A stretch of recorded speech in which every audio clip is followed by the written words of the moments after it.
एक साधु बड़े जितेंद्रिय थे, 8 पहर भगवान के भजन में लवलीन रहे, किसी की ओर भी दृष्टि उठाकर न देखें। कंठाग्र, जिनको भगवत गीता के 18 अध्याय का पाठ 8 8 दिन तक भोजन न करें, जल ही पी पी कर रह जाएं। एक दिन उनके पास एक पाखंडी पंडित आए और गीता का गुटका उनके हाथ में, जिसमें सुनहरी अक्षर, चारों ओर रंगीन जर्द-बेल खिंची हुई, अध्याय अध्याय पर कृष्ण भगवान अर्जुनादि की मनोहर मूर्ति बनी हुई, वह गुटका साधु को भेंट किया।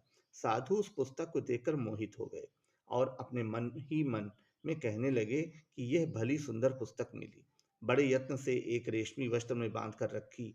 दैव योग से रात को मूस ने उसके 3 4 पत्रे काट डाले।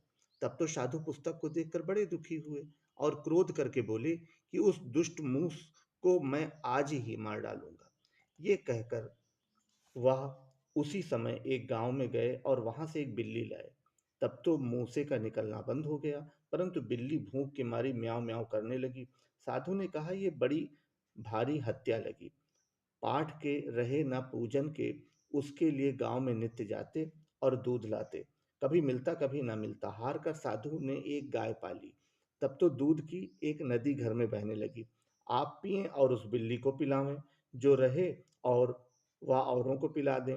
अब गाय को सानी पानी करनी भारी पड़ गई। वहां गांव में एक गोप की कन्या बाल्यावस्था की रांड रहा करती थी। बाबा जी ने उससे कहा, हमारा तू गाय का सानी पानी कर जाया कर और गोबर पात जाया कर, बचा हुआ दूध तुझको दे दिया करेंगे। जब वह नव यमुना चंद्रमुखी कोकिल कंठी गजगामिनी बाबा जी के पास आने लगी, तब बाबा जी कामांध हो गए। उधर वह बाला मदांध थी ही, उसका घर जाना भी बंद कर दिया। निदान उस स्त्री को आधान रहा। कुछ दिन पीछे उसके एक संतान हुई। तब तो बाबा जी को ज्ञान हुआ। देखो, स्त्री का संग भूल कर ना करना।